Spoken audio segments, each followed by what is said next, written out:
Are you a health professional, educator, executive, or diversity, equity, and inclusion professional seeking to increase diversity within your field or profession? Then this episode is for you.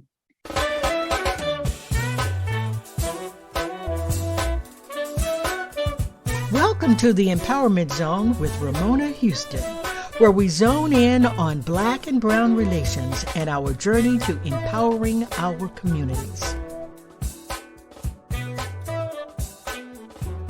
Today, I'm talking to Dr. Catherine Ortega about the health profession and the pathway programs she has helped to develop in order to increase the number of underrepresented groups in the health profession. Although our conversation centers on health and wellness, the strategies and tactics she shares may be valuable to any industry. Dr. Ortega is a faculty member at the University of Utah and a physical therapist and athletic trainer. She is committed to working in communities to promote change for better health and quality of life. Enjoy our conversation. See the show notes for more information about Dr. Ortega. As always, make sure you subscribe to the Empowerment Zone podcast and give us a rating on Apple Podcast. Your support will make sure that we continue our journey in empowerment and impact. Hi, today I have Dr. Catherine Ortega with us today. Hi, Dr. Ortega. Welcome to the Empowerment Zone. Thank you, Ramona. Thank you for having me. Please feel free to call me Kathy. Sure. Kathy, it's great to have you on the Empowerment Zone and to talk about the importance of health and helping people in underrepresented groups to really get into the health profession. And as you know, here on the Empowerment Zone, health and wellness is one of our foci. We believe that health and wellness is extremely important to the empowerment of individuals and communities, because you cannot do impact work if you're sick. That's right. That's right. You got to be healthy. Yes. I was listening to Congresswoman Maxine Waters one time when I was at a conference years and years ago, and she stated that God needs healthy soldiers. Can't have any sick soldiers out there. So I'm glad to have you here to talk about the importance of health and wellness and how important it is to get people in underrepresented groups to pursue careers in health and wellness, because as you know, cultural competency is so important to health. So can you tell me a little bit about yourself and where you're from and how did you evolve into a career in the health profession? Sure. I'm a Tejana, born and raised in San Antonio, Texas. And within that, come from a family of 6 kids. Parents were migrant workers and sharecroppers. So really people from the Texas area, Texas community. We all ended up pursuing college. And I guess it was, one big sister, one big brother kind of mentored the next one and the next one and the next one. You filled out the forms, you went. And so all of us got a degree. And when I was in school, we all played sports and just, were active, too busy to date, I think might have been, So in doing that, you get injured. And in doing that, I realized that there were these, professions of people that would come out and help and do something, So in looking across, you're in high school, what are you going to do for your career? At one point, I was going to study Latin American studies at Brown University. I was going to go, do all these things. I ended up looking into athletic training, which is a sports medicine kind of specialty. And it was a mentor just in the athletic department, a white Caucasian lady that taught arts, but also was doing sports. And she was the first person that taught me that you could do both. So she had this magazine and said, hey, have you seen these programs that have this sports medicine thing? So I ended up looking there. I got a scholarship, went up to Purdue because one of my older sisters was up at Notre Dame, Christine. And I thought, gosh, if I'm leaving town, I'm going where I know somebody. And that's a long way from Texas. It sure was. It was New Mexico or that one. But just kind of how things happen. You make these decisions and you don't really know where you're going, but you just know kind of what you want to do. So it was the best decision. That's where the profession of athletic training started, was at Purdue. Who would have known?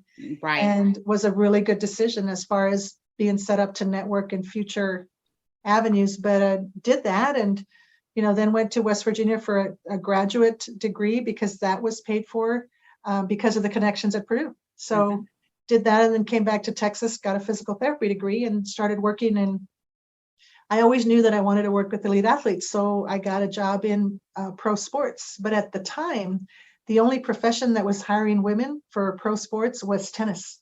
Wow. So I ended up working pro tennis. I mean, I applied to all the governing bodies of sport: football, basketball, baseball, you name it. And they would not hire women. So I went, and even though all the guys that were in my cohort from Purdue and West Virginia, all of them got pro jobs, Dallas Cowboys, Miami Dolphins, all of those, they weren't hiring women. So anyway, again, the best thing I ever did, ended up traveling the world to all the tennis tournaments, because the tennis follows the sun. So we start in Australia, we go through France, you go everywhere. In later years, my male friends would kind of visit my house, and I had on my calendar, where I was, and they're like, all right, your calendar says Paris and Prague and Rome. My calendar says Cincinnati and Miami, the places that they were traveling with their teams, So just in being able to do that, I was able to just see the different ways that health is manifests around the world, and the health professions, the difference in the costs. Every time we went to Australia, we'd look down, do I need anything that has to be MRI'd or scanned? Because it's only $100 here. Most states it's $2,500 just to get your knee looked at, Yep. So just a really good perspective, and got to see how careers and people are different, but even more importantly, how we're really all the same, especially with regard to education. A lot of things that we thought were so different, it's like, we really are kind of doing the same thing, just with cultural perspectives, regional differences. And so in coming back home, if you will, I ended up getting my doctorate at UT Austin. And the biggest reason that I did is, here I was working with these elite athletes, because I work, in pro sports, and I also work with the U.S. Olympic Committee, the International Committee. So again, these people that are just pushing the boundaries and, doing all this physical activity, and trying to hold them back, and give them direction to slow down, calm down, because you need to get better, kind of thing. And then I lived in the second fattest city in the United States, and I was really thinking about that difference there. Why is that tension happening? And so I really went to get my doctorate to study motivation. And that's a thing with physical therapy and athletic training. You can go and do more and learn more about the body and the joints and measuring motion and all this kind of stuff. Or you could learn more about behaviors and attitudes. It was kind of that crossroads. And I decided I wanted to answer this question. And I remember asking one of my sisters, Christine, actually, I'm seeing this commercial, how they're trying to persuade people to do something. You're in marketing, you do this. How do you do that? And I remember her talking about that. Oh, you can adjust perceptions, you can adjust attitudes. And I thought, what? I want to learn about that. Why do some people, almost, tear their joints and ligaments because they're so driven to perform, and then these other people can't get off the couch, And so that's kind of why I went to get my doctorate, and it really informed actually the way I practice, the way I treat patients, but it also opened another avenue to get into education. So I was recruited by University of Texas there in San Antonio, the medical center. I was in the gym, and one of the faculty members that had been one of my clinical teachers walked by, and he says, "Hey, what are you doing these days?" And it, just like that, I ended up getting recruited. I got hired. I said, "I'm still trying to get my doctorate. I don't want a real job because I want to finish. And if I get a real job, I feel like I'm just going to get too comfortable." Yep.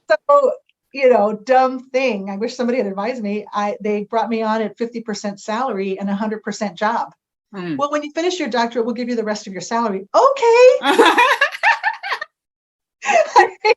Meanwhile, I didn't teach you 4 courses each semester. And I'm like, wait a minute.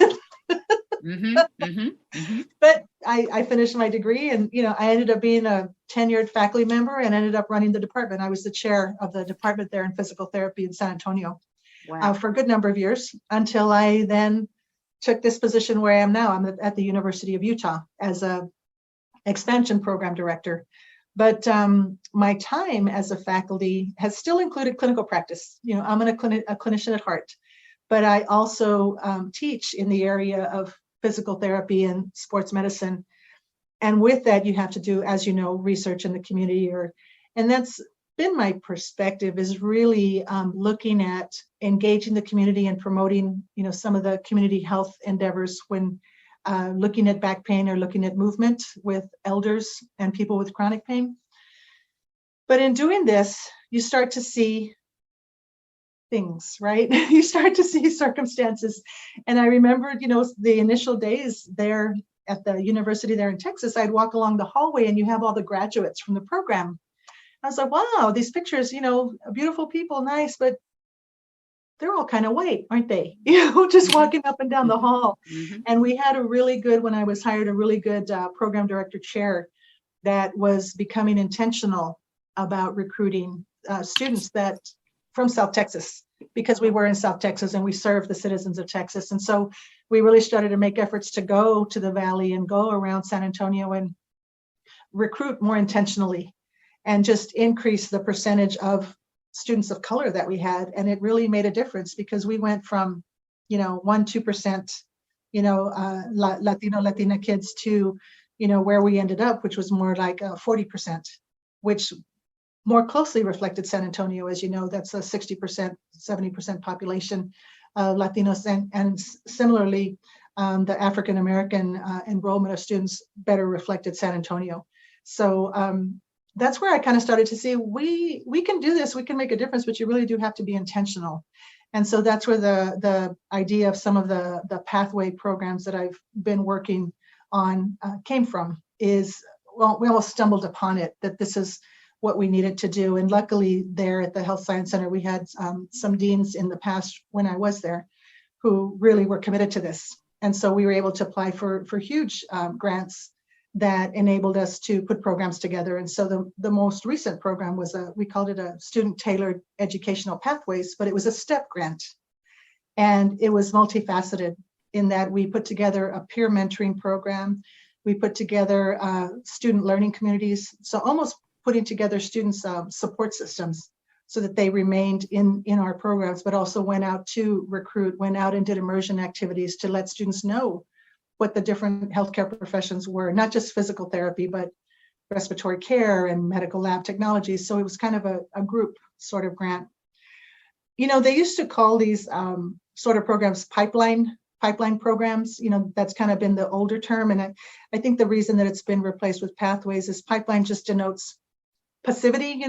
You're pushing this stuff through this pipeline, as opposed to a pathway that shows people how to go and gives people choice and moves people along. So I think pathway is the more current term, but really this is kind of where my passion has developed between pathway programs and also community health programs, interventions is what I've been doing. I'm here in Southern Utah right now, and the reason that this program is here at all is it's an expansion of University of Utah in Salt Lake City, but they're expanding to Southern Utah because it's similar to South Texas, where the healthcare is really sparse. There's a lot of rural community. There's not a whole lot of healthcare professionals that look like the community. And so it really is an expansion of the mission to bring healthcare and decrease the disparities in healthcare in this part of Utah, the southern part of the United States, really. So we're really looking at reaching out to the Native Americans, the indigenous community, but also there are Latinos here. I'm in this town called St. George, and it is 65% Caucasian. But I had to get a place to live, so I'm kind of cheap on some areas. So I went to a thrift store, a little piece of furniture or something as a desk, and I walk in, and right, above the door is this sign that says "Bienvenidos" in Spanish, and I'm like, wait a minute, the greeting. And then under that was an Asian language, some writing. That's what I said. I was like, why is there a thrift store here in this almost 70% Caucasian town with this sign up here? And I start looking around and, I noticed just a couple of people of color. But then when I turned around and looked at the parking lot, right across the parking lot was church. And it was this, Roman Catholic church, but around the church was the elote, the street corn, and I mean, it was just so stereotypical, but the mariachis and the raspa, and I was like, here they are, and I went up and just started looking around, and I'm like, oh my gosh, but it's one block off of Main Street of this white town. But if you didn't know they were there, you would miss it. And then if you went up the road, it came to a T, and there was this big store called Tres Amigos, the Three Amigos store, and it was a Mexican market, a South American market. And I thought, I have been passing this place for 3 months and I never saw it, So it really kind of got me thinking, there are communities here. We just have to find them because people are kind of, in their own siloed areas. And so that really gave me a bit of hope, because I was thinking, well, St. George, good luck trying to find some, diversity here.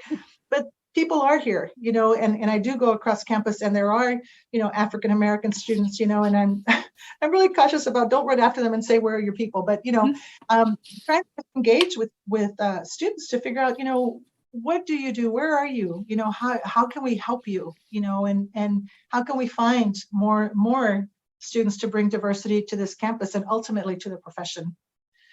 So a long way around to say, this is my path. This is where I am right now. I loved hearing about your journey, and it's amazing how life takes us on all these different pathways, just to use your term, path. Yeah. And looking at going into physical therapy, and you being a woman, and more so a woman of color, and could not find a job in your profession, but yet that setback was a set up for something even more impactful than you ever imagined, being able to travel the world and being able to work with professional athletes in different environments in different countries, to see how culture shapes health and wellness, and how culture, depending on what country you're in, also determines how much it will cost for you to be healthy. Yep.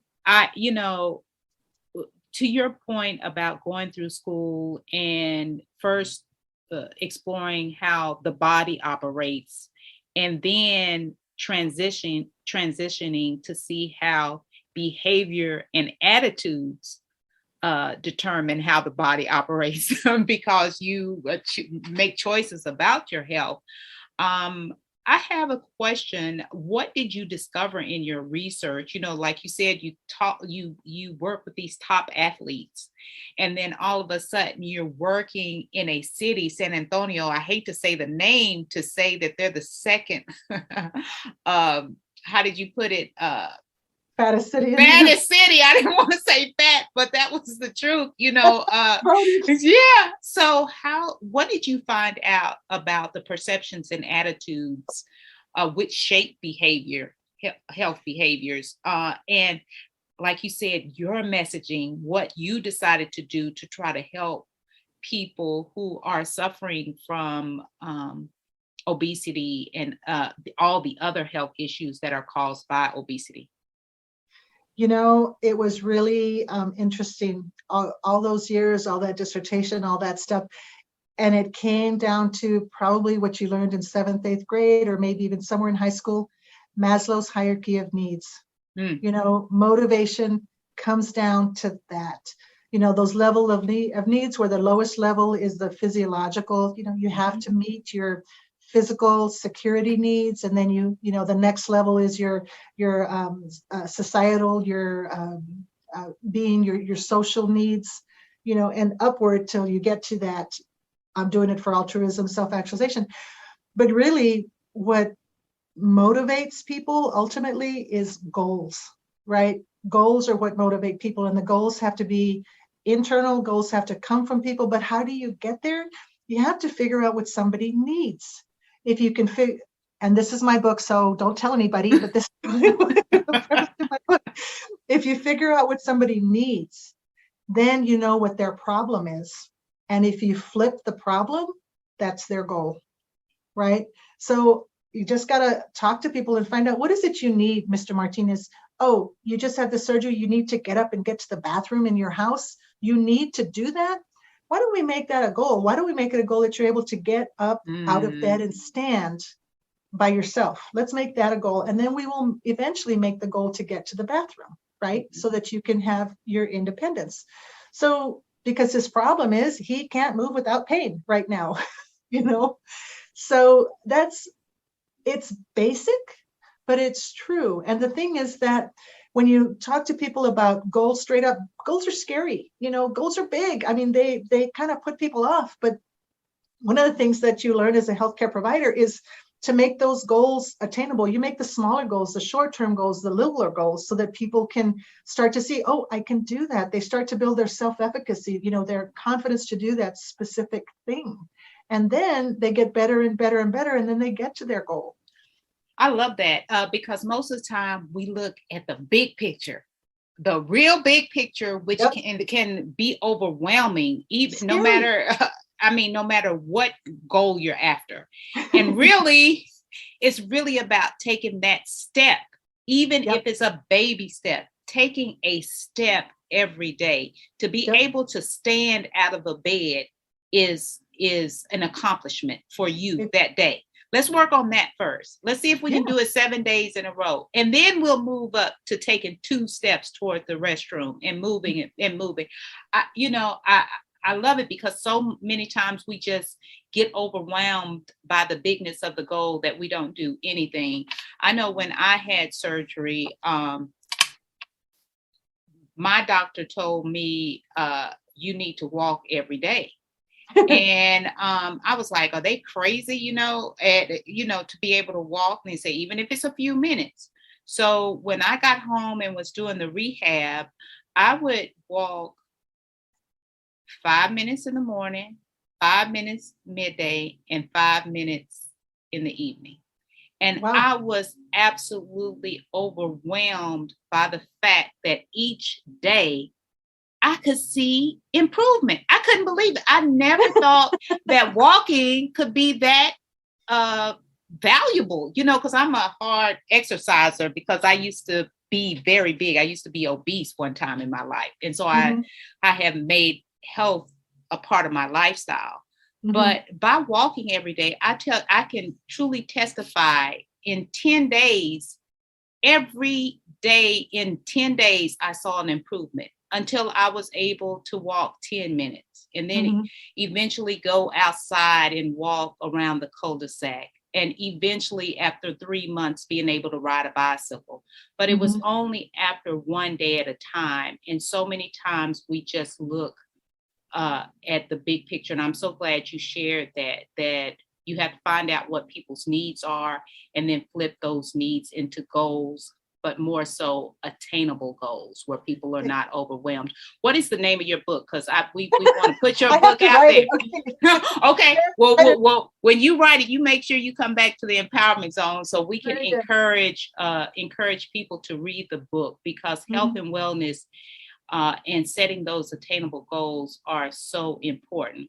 So can you talk for the last few minutes that we have about, you talked about recruitment being intentional and being intentional about pathways to careers in health and wellness, and replacing that term pipeline to pathways, because there's pipeline, like you stated, is just this one tunnel vision, whereas pathways is a lot of ways you can get to the same place. So can you talk about the pathway programs and what strategies, what tactics within the pathway programs that have worked for the programs you're working in? Because we have a lot of educators listening to this show, both in and people who are really passionate about education, who want to help people, whether they be traditional students or non-traditional students going to school or going back to school. So what are some of the strategies and tactics that have worked for those pathway programs? So I'll start with one small component of it and then expand it. But one of the items that has gotten so much attention, and it was probably the summer of 2020, is just the need for diversity and equity and inclusion. I think that really propelled us to more action when we had all maybe not been on that page in education. And one area that people are really looking at is the admissions process, and how the admissions process has been very, very exclusive, and particularly in physical therapy, but in healthcare professions. The emphasis had been on high grades. You wanted the kid with a high grade, the high GRE score, and luckily I'm proud to say, at least at the institution I was at in Texas, we had not used the GRE for the last 10, 12 years because of the discrimination inherent in that exam. But still, some of the factors that are used in admission are very exclusive. And so right now where I'm at, we're looking at our holistic admissions. And, in one of the meetings, I just kind of said, it seems like with this admission process, we're trying to undo and make up for all of the discrimination and inequity that we've had in our society for decades. I think we need to do as much as we can, but know that just looking at admissions is not enough, such that if you're only looking at somebody's GPA, if you're looking at the type of institution that somebody went to, like a Carnegie One institution, and looking down at somebody going through a JC institution, that in and of itself is a privilege. If you're looking at junior college for right, JC, meaning junior college. Go ahead. Right, because many Latinos, many African Americans, people of color start in the junior college because it's affordable. And especially now that some states are making this free, it's even more affordable. So if we start saying if you went to a junior college, that's not good enough, then that in and of itself is discriminatory. And just when we're looking at holistic admissions, the push is to look at the whole person, their life experience, the diversity that they bring in looking at accepting them into these programs. And so, and there's a big question about should we do interviews or not because of the bias that's in there, but also it allows people to present themselves in a different manner besides just paper, So I think when talking about that pathway, even the admissions, which is the gate, if you will, for the profession, we have to be really careful that we're not closing that gate rather than having it open. Because even if that pathway leads to the gate to get the kids into your program, if the gate is closed, they can't get in. Right, right. So things that have worked with pathway programs, I think what we know, the evidence supports that peer support is needed. So some sort of a peer mentoring program, a structured peer mentoring program where students can see that there are students that look like me in this profession, in this program, and that can speak to me. But there has to be structure there so that the students that are trying to get in or students that are in the undergrad pathway portion of the path are being contacted, have consistent contact. Doing the presentations about the profession. Students don't know where to go, what professions are available if nobody tells them. I mean, how are they supposed to find that? Every time I go into a presentation at a high school or a junior high, I say, hey, who wants to go and help? Me. What do you want to do? I want to be a nurse. I want to be a doctor. Did you know that there's physical therapy? Do you know there's occupational? Do you know that there's these other ones? What's that? And so then we do some sort of interactive activity so they can see what it is that we really do. But I think also with the Latino community, and I learned this when I was on the board with the Girl Scouts of Southwest Texas, you have to engage the families. People are not going to trust them with your kids if you do not give the family the information. So the pathway has to extend further down into high school, into middle school, to find the families and educate the families about what the potential is for their child. Because, I mean, as you know, Ramona, it takes a lot of people to get somebody through college for the BIPOC communities. And I learned that in pro tennis. I remember one of the first tournaments that I sat at, this lady was the mother of one of the top 10 American players, blonde hair, blue eye, the whole typical tennis thing. And she, a lovely lady, because she sat with me and explained the culture of this tennis world to me, which I did not know anything about. I mean, I never played. My claim to fame is I beat my family in tennis, but only because I'm the only one with a racket. And she said, it really takes a large number of people to develop a player. And I said, what? I said, I told her, I thought people had money. She says, even if you have money, they go through so many strings, 2 pairs of shoes a week, and she just started talking about all this money. And I thought, oh, education for people of color is like elite sports are for athletes. It takes a lot of people to develop that person, So with that pathway, you have to engage the families. And then when the students are actually coming along the pathway, there has to be a community. There has to be some support there. I think the African community calls it a posse. The Latino community calls it mi familia. You've got to have people around you that are supporting you. And then you have to have people in the profession that look like you so that you can see that it's possible. So some of those learning communities I was talking about, we would talk about study strategies. We would talk about the challenges they were having. And then we had socials. The faculty that were in the profession would come and have ice cream socials with the students. The mentors would have ice cream socials so students could see, oh, I can be one of these people. I don't have to be outside of the group. So those are some of the basic components of a pathway, but it is definitely a pathway program. It's definitely multifaceted. You can't just do one thing and expect that it's going to happen. We also, got access. Students who wrote off. We got access to their grades, and so we tracked them. So we had a coordinator, and then they would track the grades. Okay, what's happening here? You need a tutor. Let's get you a tutor. Your mentor mentioned you're having a little difficulty with this. Let's get you here. Let's get you some help. So students feel like they're supported and they can get assistance with problem solving along the way. I think those are big components to a pathway program. But I think the biggest thing is tracking kids, because otherwise, and that's where that pipeline analogy, comes in handy too. There's leaks, people fall through there, but you want to be sure that they're moving along the pathway to get to that, gate of admissions and be able to get into the program.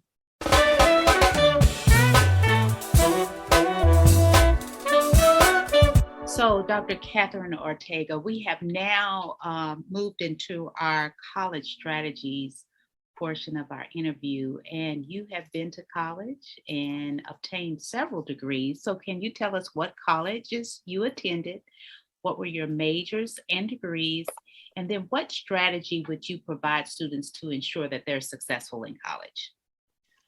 Well, so for my undergraduate degree, I went to Purdue University in West Lafayette, Indiana, and it was a movement in sports science major. And that was really the major that everybody that wanted to do athletic training or pre-physical therapy would go into. So it gave me a good perspective about exercise physiology, components of the body, but also movement in general. And then it also gave me all the prerequisites for the next step, which was going to be physical therapy. When I went to Purdue, I didn't know that I wanted to do physical therapy. I knew the athletic training part, but when I got there, they said, you either have to do education and physical therapy, or education and athletic training, or athletic training and physical therapy. And I don't say never. I said, I'm never going to teach physical therapy. Yep. So I got my bachelor's, and then I got a graduate assistant position at West Virginia University. I got a master's of science in education and exercise physiology there. And then that was all in preparation to get all the prerequisites to go to physical therapy school, which I knew I wanted to do. And I always knew I wanted to come back to Texas. So I went to Texas Women's University in Houston. That's where one of the places I got accepted, and I did physical therapy there. And then I worked for a few years on the professional tennis tour. And that was my impetus to study motivation. And that's where I went to University of Texas in Austin. I really, truly, I would have gone closer because I'm in San Antonio, but there were no programs, no doctorate programs in San Antonio, in South Texas. The closest one was Texas State, and it was in geography. So I went to Austin, and I would just commute back and forth every day. And I got that in health education and program outcomes. One of my areas of study was aging and aging studies. So that's really informed my current work, my current research, where I'm looking at managing pain among elder adults in the San Antonio community, as well as using physical activity with aging adults. And then, of course, all the education curricula has really informed my work with pathway programs to get students into health professions. So what is that strategy that you would give students to ensure that they're in college, since you've attended college in several areas of the country? I'm sure you have some insight on what it takes to succeed in college. Well, for sure, I think about, get your head down, get the work done. But I also think about it's important to get yourself in position. In other words, what is it that is going to help you do what you need to do now and at the end of the semester for your next step? So in getting in position, it's what course do you need to take to get into that program? What job do you need to do to have enough money to do that? Just getting yourself in position so that when you have to take the next step, you're ready, or when you get offered the next step, you're ready. I think that getting in position is about doing the work, but also doing specific things that are going to help you keep moving forward to either get your degree, get this course done, get this semester done. I think that getting in position is about figuring out what you need to move ahead and keeping your head down and getting it done. When I say keep your head down, it's like just get to work. Get to work and, don't whine too much about can I, will I, should I, did I, just move forward and get it done. And then ultimately, probably what I didn't do enough of was, ask for help when you need it. I was fortunate and I have a very supportive family.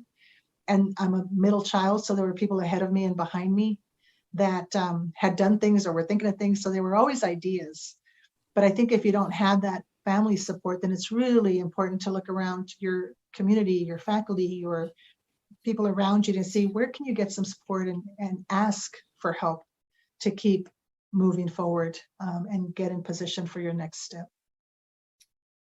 This was great advice. Keep your head down and get your job done.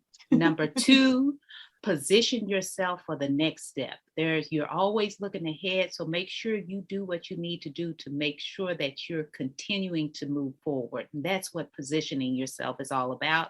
And lastly, make sure you ask for help when you need it. There's no shame in asking for help.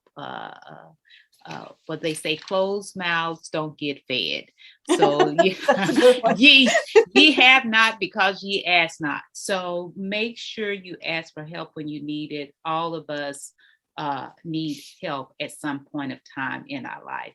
Thank you so much, Dr. Catherine Ortega. You have been wonderful, and thank you for that great advice. Thank you for the invite, Ramona. This was fun. Take care.